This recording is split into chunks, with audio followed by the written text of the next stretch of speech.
gastrique. Donc après, c'est là que Magali Caille est intervenue. Votre beau-père qui... On l'a gardé en soutien et chaque fois qu'on avait une possibilité pour les familles, et d'ailleurs le docteur Bouchard... Bon, alors on...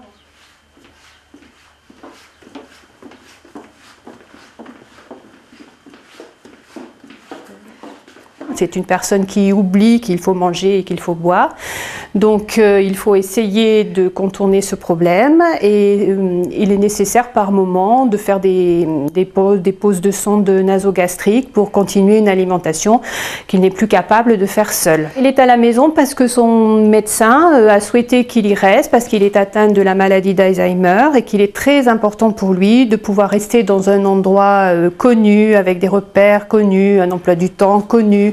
Ça lui pose moins de problèmes que d'être à la clinique déphasé dans un endroit inconnu. Qu'est-ce que vous apporte ce maintien à domicile? C'est le médecin qui a déclenché l'opération, c'est l'infirmière coordonnatrice qui a pris en charge toute la logistique, la coordination des personnels médicaux aussi, puisqu'elle est intervenue auprès des infirmiers libéraux qui s'occupaient d'ailleurs habituellement déjà de mes beaux-parents, mis tout ça en ordre pour que tout fonctionne pour le mieux. Et puis en plus de cette logistique mise en place, ils ont installé un système de téléalarme qui permettait d'appeler 24 heures sur 24 une plateforme médicale avec donc un médecin interlocuteur au bout du fil, connaissant le dossier médical et qui pouvait répondre dans l'urgence à tous les cas qui pouvaient se présenter. Et ça, c'était très sécurisant pour nous. Il y a la possibilité, à la demande du médecin qui est à l'origine de cette démarche, donc le chirurgien,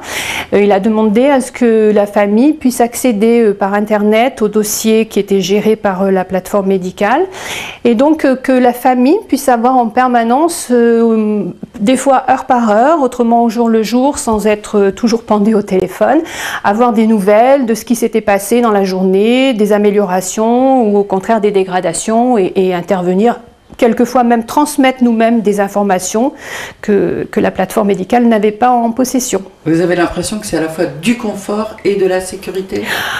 Oui, c'est du confort parce que quand on est dans des périodes comme ça, en tant que famille soutient, et bien sûr c'est bien normal qu'on soutienne nos parents, quand on est un peu submergé par des tas d'événements qui arrivent tous ensemble, c'est effectivement du confort de pouvoir s'appuyer sur des gens dont c'est le métier.